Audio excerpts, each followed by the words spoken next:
Taeyong kini berdiri di depan sebuah rumah megah dengan gerbang yang tinggi menjulang. Tanpa pikir panjang, pria itu langsung menekan bel pada gerbang tersebut. "Tuan, ini sudah malam. Mungkin teman Anda yang Anda cari sudah tertidur," ucap pengawalnya. Tak lama, gerbang tinggi itu pun terbuka dan memperlihatkan seorang satpam berdebut tegap keluar dari gerbang itu.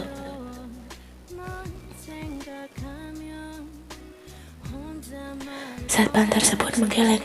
"Tidak bisa, Tuan, ini sudah malam dan saya tidak enak mengganggu majikan saya yang sedang istirahat.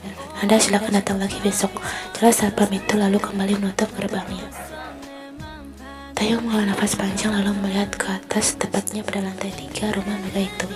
Dia melihat satu jendela masih sedikit terbuka dan lampunya menyala. Dia yakin di kamar Yen kali itu belum tidur. Dia pasti sedang menonton drama kesukaannya. "Kaca, Tuan, sebaiknya kita kembali ke rumah. Nyonya pasti khawatir Anda belum pulang. Kita bisa datang lagi ke sini besok," ucap si pengawal.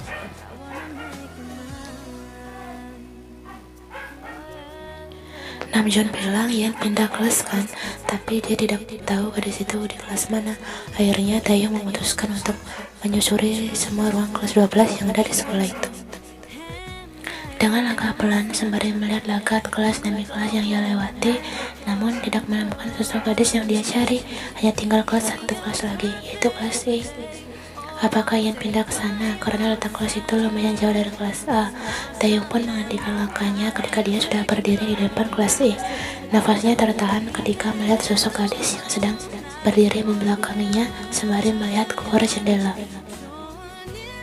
Lengkap dengan earphone yang menghiasi kepala gadis itu, Taeyong pertajam tatapannya untuk memastikan agar dia tidak salah orang lagi seperti kemarin. Dan ternyata itu memang benar dirinya. Yen berada di sini. Karena sekarang sedang jam istirahat, jadi kelas itu sepi. Tidak ada siswa satupun di sana yang sudah dipastikan mereka semua pergi ke kantin. Taeyong menjadi bibir bawahnya. Dia perlahan mendekati gadis itu. Dia sangat merindukan gadis itu setelah beberapa hari tidak bertemu, karena gadis itu menuruti ucapannya untuk tidak mencarinya lagi, dan dia sangat menyesal telah berkata seperti itu.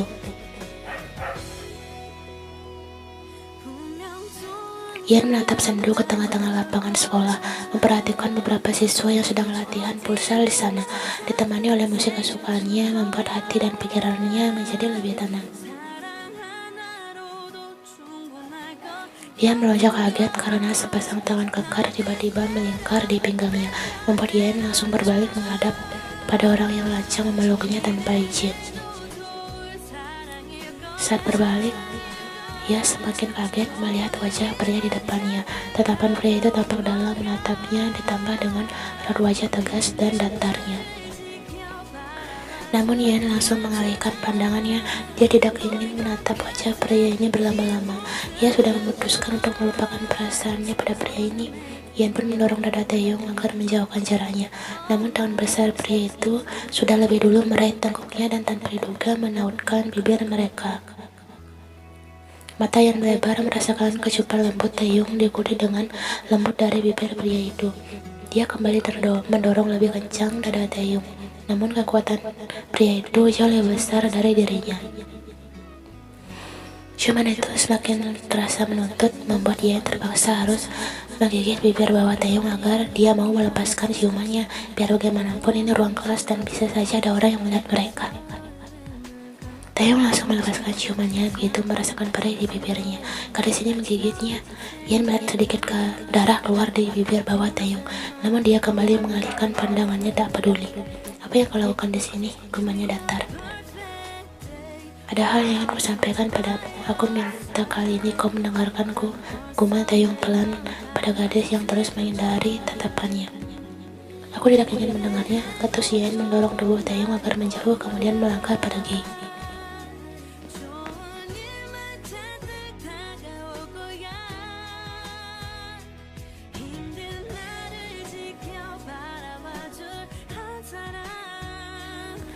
"Aku tidak akan pergi sebelum kau mendengarkan hal yang ingin kusampaikan," sahut Taeyong.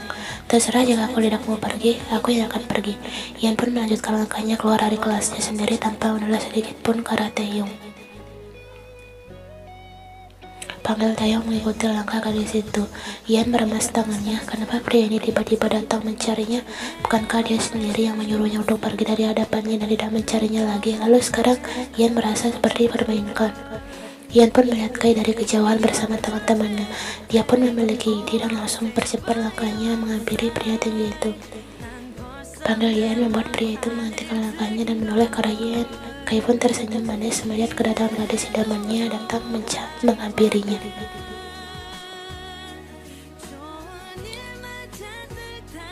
Yan hanya tersenyum tipis dan langsung memeluk lengan Kai, menarik lengan pria itu agar melangkah bersamanya. Kaja, kita ke kantin. Mendengar tawaran itu, tentu saja Kai menerimanya. Apakah ini mimpi? Tiba-tiba saja Yan mengajaknya pergi ke kantin bersama. Kaja, kebetulan aku juga mau ke kantin, jawab Kai berlalu bersama Yan dan mengabaikan teman-temannya. Langkah Taeyong pun terhenti ketika melihat Yan sudah berjalan menjauhinya bersama Kai. Taeyong tahu Yan sengaja seperti itu untuk menghindarinya. Dia tidak menyangka akan sesulit ini mendapatkan maaf dari gadis itu.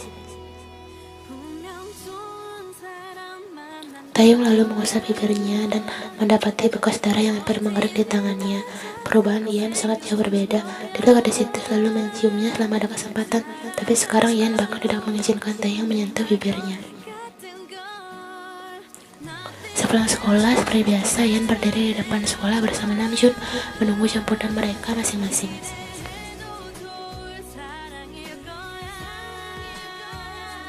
Kening Namjoon sedikit mengkerut. Pria itu juga merasakan perubahan sikap Yan. Setahunya gadis ini adalah gadis yang ceria dan cerewet. Kenapa sekarang tiba-tiba berubah jadi pendiam dan sedikit bicara? Kenapa kau tiba-tiba pindah kelas? Tanya pria itu kemudian. Saat ini dia masih belum tahu apa alasan sebenarnya gadis ini pindah kelas. Aku merasa terlalu berat jika berada di antara anak pintar seperti kalian. Cuma itu, bukankah lama ini kau santai-santai saja menjalaninya? Kau biasanya menyalin jawaban Nancy, kan? Yan tersenyum miris. Aku juga tidak enak bergantung terus pada Nancy. Wenshana, aku nyaman berada di kelas baruku sekarang. Namjoon menghela nafas. Tapi tetap saja kelas terasa sedikit berbeda ketika tidak ada siswa cerewet bersuara camprang sepertimu. Sesekali orang sepertimu diperlukan agar suasana kelas tidak terlalu tegang karena pelajaran, gumannya. Bukankah masih ada Nancy? Dia bisa menggantikanku, Namjoon. Yan tersenyum manis. Nancy tidak menyenangkan dirimu, hehe. Tiba-tiba suara-suara mengalihkan pembicaraan mereka. Yan menoleh ke sumber suara lalu menatap malas dua orang yang tidak ingin dilihatnya. Aku baru melihatmu, aku dengar kau pindah kelas ya. Airin berdiri di depannya. Yan langsung mengalihkan pandangannya kembali ke jalanan. Tidak ada niat menjawab ucapan sepupunya yang bermuka dua dan sangat menyebalkan ini.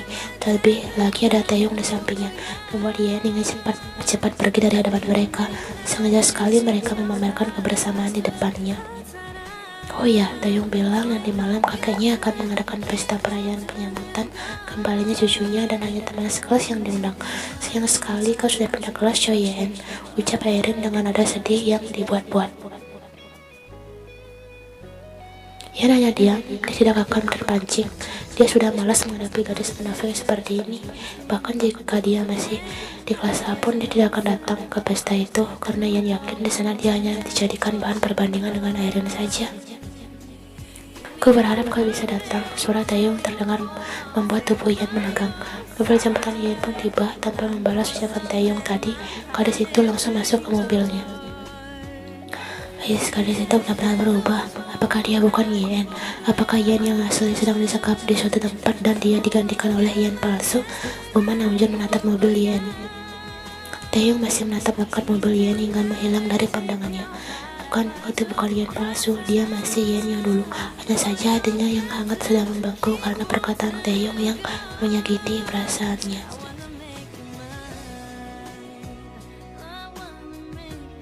Yan sedang melukis pemandangan kota Paris di kamarnya. Kemampuannya dalam melukis memang jangan diragukan lagi. Cita-citanya adalah menjadi seniman hebat dan terkenal serta yang memiliki museum lukisan pribadi. Berkaya adalah hal yang paling menyenangkan. Pintu kamarnya tiba-tiba terbuka. Yan menoleh dan melihat ayahnya memasuki kamarnya.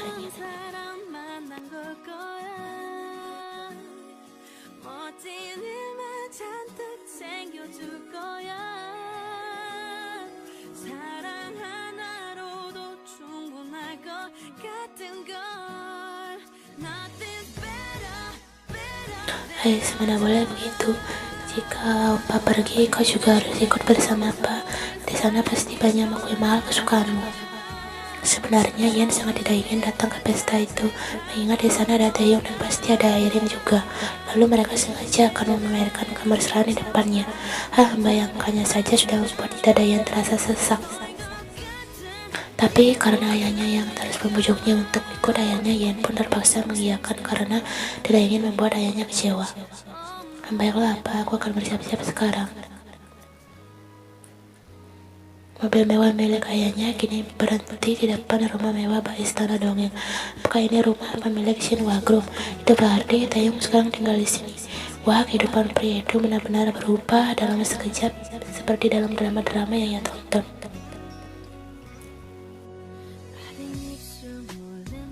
Ian pun melangkah memasuki area halaman depan rumah itu. Sangat luas dan sudah dihiasi sedemikian rupa sehingga terlihat indah dan mewah. Ternyata sudah banyak tamu undangan yang datang, dan mereka semua adalah orang-orang terpandang. Ian hanya mengikuti langkah ayah dan ibunya. Mereka menghampiri seorang pria tua dengan tongkat di tangannya yang sedang berdiri di dekat kolam renang. Pasti itu kakek Taeyong yang kaya raya itu.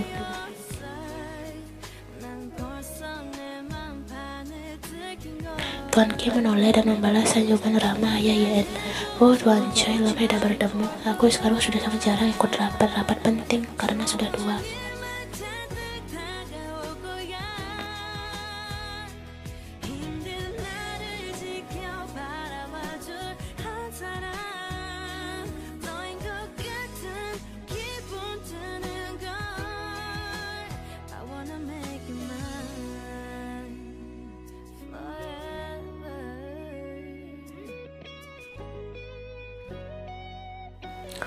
Wah, kau memiliki putri yang cantik. Itu berarti suatu saat nanti kau akan mewarisi perusahaanmu pada putrimu ini kan? Ya, begitulah kira-kira Tuan Choi tertawa kecil. Oh ya, di mana cucu Anda Tuan? Saya sangat ingin bertemu dengannya. Dia sedang di dalam, sengaja tidak kusuruh keluar dulu sebelum semua tamu undangan datang. Aku akan memperkenalkannya nanti di hadapan semua undanganku, ucap Tuan Kim bangga. Wah, Anda pasti sangat senang bisa bertemu dengan cucumu semata wayang Anda Tuan. Tentu saja, karena itu aku tidak jadi menyerahkan perusahaan kepada negara. Pria tua itu tertawa renyah, sedangkan Tuan Choi hanya mengangguk mengerti. Beberapa saat kemudian, ketika semua tamu undangan sudah datang dan berkumpul, muncullah seorang pria tinggi lengkap dengan setelan jas yang rapi keluar dari rumah mewah itu bersama kakeknya dan seorang wanita parubaya yang sangat ia kenal. Ian tersenyum tipis melihat wanita itu, tampak sangat cantik dengan gaun yang dia kenakan. Sudah lama ia tidak bertemu dengan ibu Taeyong, dia merindukan masakan wanita itu. Kini tatapan Ian beralih pada pria tampan yang sedang berbicara di depan para tamu undangan. Dengan senyuman tipisnya yang terlihat ramah membuat banyak orang berdecak kagum dengan sosok cucu pemilik Shinhwa Group itu. Kini Ian merasa jika pria itu kini sulit untuk digapai, apalagi dengan kemampuan otaknya dan harta yang ia miliki kelak. Suara tepuk tangan pun terdengar meriah begitu Taeyong sudah selesai dengan pidato singkatnya. Pria itu kini menghampiri kakek dan ibunya yang berdiri tak jauh darinya. Tuan Kim terlihat sangat bangga memperkenalkan cucunya depan para rekan kerjanya. Kajah, kita harus menyapa para tamu undangan kita. Kelak kau juga akan bekerja sama dengan para pengusaha itu. Jangan lupa bersikaplah yang sopan.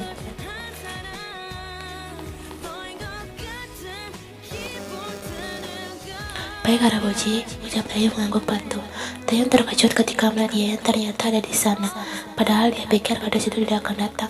Tapi melihat pria parubaya yang berdiri di samping Ian, apakah gadis itu datang bersama ayahnya? Tuan Choi, inilah cucuku yang kau tanyakan tadi, ucap Tuan Kim ketika mengambil rekan bisnisnya itu. Ini orangnya sangat tampan ya.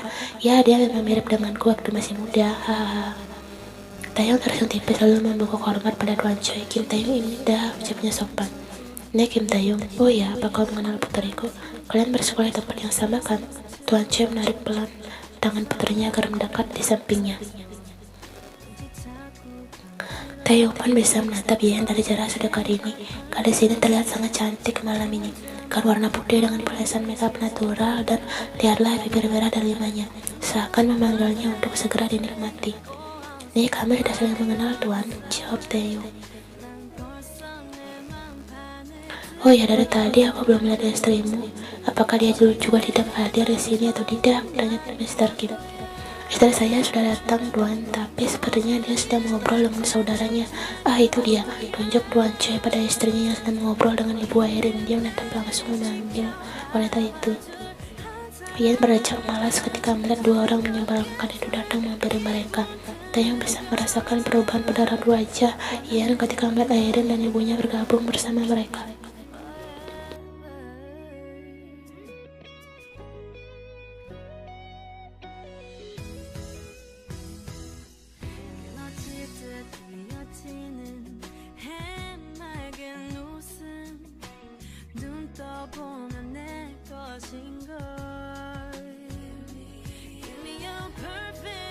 Annyeonghaseyo Haraboji, sapa Airin terdengar sangat akrab pada Tuan Kim. Wah, kau cantik sekali malam ini, Airin. Apakah besok kau datang lagi untuk belajar bersama cucuku? Nih, karena acara lomba sennya sudah semakin dekat, jadi kami harus sering belajar dan giat belajar, Haraboji. Ternyata Airin sering datang ke sini, tanya Nyonya Choi sedikit terkejut. Nih, Airin dan Taeyong terpilih sebagai wakil sekolah untuk lomba sen yang diadakan beberapa minggu lagi. Jadi mereka harus belajar bersama setelah pulang sekolah, dan Airin juga sering datang ke sini untuk belajar. Jelas Ibu Airin bangga. Ian sedikit kaget mendengar penjelasan Ibu Airin. Jadi selama ini Airin sudah sering datang ke rumah ini. Ternyata hubungan mereka berdua sudah bersederhana itu. Wah, kalian terlihat sangat cocok. Kalian rupawan dan pintar. Apalah putriku tidak bisa seperti sepupunya. Dia tidak terlalu mementingkan pendidikan dan hanya fokus melakukan hal yang tidak penting. Sintar Nyonya Choi membuat suara mata tertuju pada gadis yang sejak tadi hanya diam di samping ayahnya. Ia sangat disayangkan. Ian bahkan pindah dari kelas A ke kelas E karena merasa pelajaran di kelas A sangat berat. Tambah Airin, dia menyukai keadaan seperti ini, apalagi di sini ada kakek Taeyong. Aku rencana saya tidak ingin memaksakan kemampuan putri saya. Biarlah dia ingin melakukan apa saja, asalkan masih positif dan dia merasa nyaman. Saran saya, kau harus bersikap lebih tegas pada putrimu, ucap kakek Taeyong. Jika kemampuannya buruk, dia tidak bisa menggantikan posisimu di perusahaan jika kau sudah tua nanti. Apalagi kau hanya memiliki seorang putri, kan? Kau juga anak tunggal dan tidak memiliki saudara sama sepertiku, tapi untunglah aku memiliki cucu laki-laki yang pintar dan kelak dia pasti mampu menggantikanku. Tuan Choi terdiam sejenak mendengar apa yang dikatakan pria tua itu. Kelak dia akan membutuhkan pewaris untuk perusahaannya. Tapi melihat keadaan Ian saat ini, putri kesayangannya itu pasti tidak bisa memegang kewajiban sebesar itu. Hal itu tidak terlalu saya pikirkan. Saya memiliki banyak orang kepercayaan. Tuan Kim tersenyum tipis sembari geleng-geleng kepala. Zaman sekarang, semua orang bisa berubah jika melihat uang yang banyak. Tetap berhati-hatilah memilih orang kepercayaan. Kaca cucuku, kita sapa tamu yang lain juga, ajak Tuan Kim. Taeyong yang sejak tadi hanya fokus pada Ian pun terpaksa melangkah pergi menjauh dari gadis itu. Haraboshi, aku ikut, seru Airin tanpa tahu malu, berlari kecil menyusul langkah mereka dan berjalan di samping Taeyong. Wah, bahkan Airin sudah sangat akrab dengan mereka. Apakah putrimu sedang dekat dengan cucu Tuan Kim? Ibu Airin tersenyum dan mengangguk mantap. Nih, mereka sedang dekat. Airin bilang dia pernah membaca buku harian Taeyong dan di sini ternyata pria itu menyukai putriku diam-diam. Pinca? Ibu Airin mengangguk mantap. Bukankah itu sudah jelas Airin akan menjadi menantu keluarga Shinhwa? Aku jadi iri putrimu bisa mendapatkan pria yang mapan, pintar sekaligus tampan. Hei, buat apa iri? Bukankah putrimu juga akan menjadi menantu orang kaya? Putra Tuan Kim yang bernama Kai itu menyukai putrimu, kan? Mana laki-lakinya memang menyukai putriku, tapi putriku tidak. Ini soal jual mahal dan menolak acara pertunangan mereka.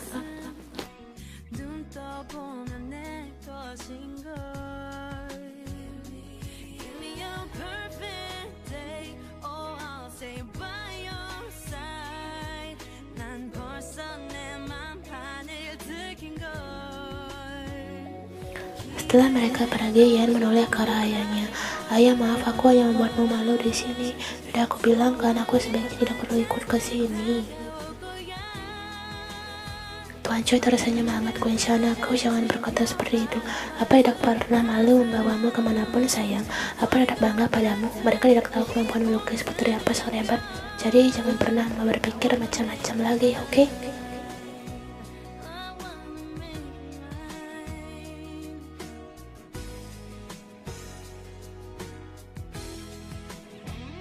Ian sedang mengambil beberapa kue yang mencuri perhatiannya.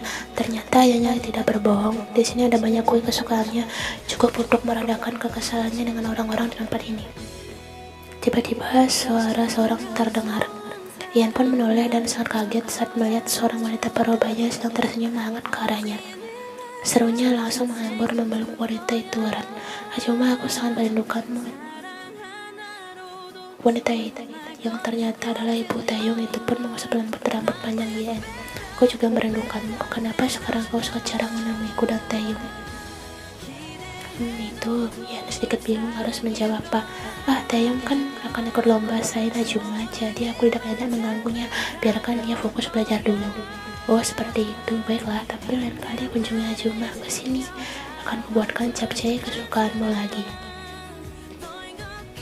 Ian tersenyum dan mengangguk mantap. Ya Ajuma, aku mau. Aiden melihat keakraban antara ibu Taeyong dan Ian. Dia melihat tidak suka ke arah kedua orang itu. Jadi ini tidak bisa dibiarkan. Ian tidak boleh mendekati keluarga Taeyong sedikit pun.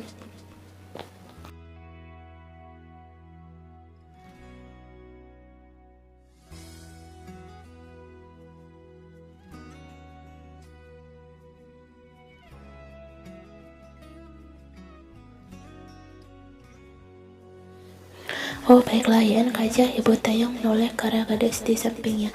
Ian bukan bagian kelas kami Ajuma, dia berada di kelas E. Benarkah? Tapi dulu Ian bilang dia sekelas dengan Taeyong. Kaja Ajuma, harap Boji tak suka menunggu lama. Akhirnya menarik tangan wanita parubaya itu menjauh dari Ian dan menuju ke kerumunan siswa kelas A yang diundang Taeyong ke sini. Ian menghela nafas panjang. Dia melihat sekeliling. Di mana ayahnya? Sebaiknya dia membersihkan tangannya di toilet dulu sebelum pulang dari acara membosankan ini. Taeyong melihat Ian beranjak pergi dari tempatnya tadi. Kemana gadis itu? Ian menatap dirinya di pantulan cermin. Dia menyadari dirinya sangat indah malam ini, tapi kejadian yang dialami di sini tidak seindah penampilannya. Ternyata mereka semua sama saja, terlalu mengagung-agungkan kemampuan akademik. Gadis itu mengatur nafasnya lalu tersenyum tipis. Kurencana Yen, ingatlah ucapan ayahmu, semangat kau bisa melupakan orang itu. Setelah selesai membersihkan tangan dan merapikan sedikit gaunnya, Yen pun berbalik dan melangkah keluar dari toilet di rumah megah itu.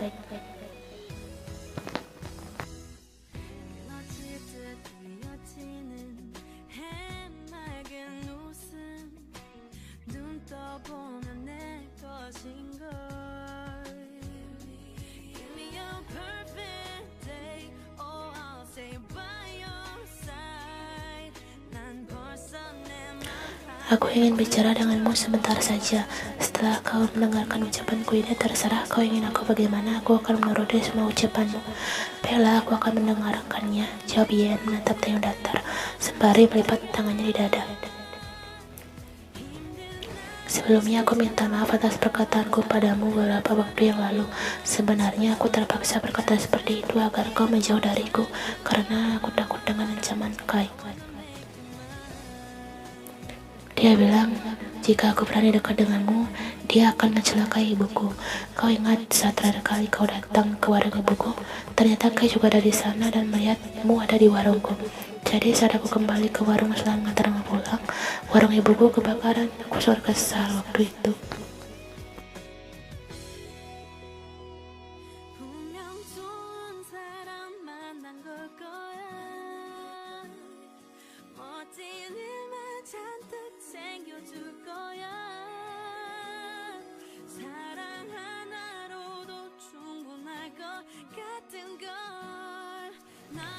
Ian menarik nafas dalam-dalam lalu menghembuskannya dengan pelan. Aku sudah memaafkanmu dan maafkan aku karena menjadi penyebab warung ibumu kebakaran waktu itu. Ucapnya singkat dan kembali melanjutkan langkahnya. Taeyong masih berdiri matung di tempatnya, hanya itu. Ian tidak ingin mengatakan apapun lagi. Dia pun berbalik menatap punggung gadis itu yang berjalan menjauh. Ian terkejut karena tiba-tiba pergelangan tangannya dicengkeram kuat dan ditarik oleh Taeyong. Apa yang pria ini lakukan? Pria itu tiba-tiba menyandarkannya dengan kasar pada tembok, menahan kedua tangan Ian agar tidak bisa memberontak. Dia menatap lakat gadis yang terus melakukan perlawanan itu. Lepaskan atau aku akan teriak. Jika kau berteriak, aku akan membungkam bibirmu dengan bibirku sendiri, saut Taeyong. Benar saja, Taeyong langsung membuat teriakan Ian akhirnya terpotong dan gagal berteriak meminta pertolongan. Tidak ada cara lain selain menggunakan cara yang sama. Ian lagi-lagi menggigit Taeyong hingga darah segar kembali menetes dari Ian sedikit merasa bersalah karena melukai pria ini lagi. Kenapa kau melakukan itu? Bukankah dulu kau juga sering padaku? Seru Taeyong dengan mata yang berair karena perih di bibirnya sangat perih. Itu dulu saat aku masih mengira kau berbeda dengan yang lainnya, tapi ternyata kau sama saja dengan mereka, menganggap rendah orang bodoh sepertiku, balas Ian dengan nada tinggi. Taeyong menggeleng lemah. Tidak, aku tidak seperti itu Ian. Sudah aku bilang aku terpaksa seperti itu karena ancaman Kai. Kenapa harus mengatakan hal-hal yang membuat hatiku sakit agar aku menjauh? Kau bisa jujur padaku soal ancaman itu, maka aku akan mengerti dan menjaga jarak darimu. Tidak perlu mengucapkan kata-kata yang menyakitkan itu. Kau bisa mengatakannya dengan bahasa yang lebih halus. Bukan terang-terangan menyuruhku pergi karena kau merasa terganggu akan kehadiranku, dan kau menolak perasaanku dengan kasar, seakan aku tidak pantas mendapatkan cintamu. Kau tidak tahu bagaimana sakitnya aku mendengar kata-kata yang keluar dari mulutmu itu. Jika begitu caramu, aku benar-benar menyesal telah jatuh cinta pada pria sepertimu. Aku telah salah menaruh harapan besar padamu. Kata-katamu membuatku merasa sadar kalau kau tidak membalas perasaanku sedikit pun. Jika kau membalas perasaanku, kau tidak mungkin tega mengucapkan kata-kata yang menyakiti hatiku. Apapun masalahmu dengan Kai, kau pasti akan memberitahukanku dengan kata-kata yang halus, bukan malah membentakku dan mengusirku dari hidupmu di hadapan teman-teman. Maafkan aku, tapi aku tidak memaafkanmu. Jangan bahas masalah ini lagi.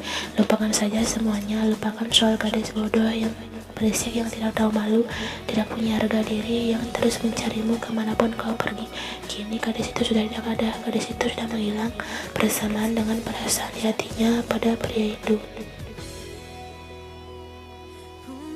Ia tidak berniat menatap wajah pria tinggi di depannya. Baginya wajah itu hanya membuat sakit hatinya kembali terasa. Jadi lebih baik dia pergi dari sini dan tidak menunjukkan dirinya lagi di depan pria itu. Taeyong menatap punggung Ian yang menjauh dengan cepat. Apakah hati gadis itu sudah membaku sempurna? Apakah pintu hatinya sudah tidak bisa dibuka lagi untuk dirinya?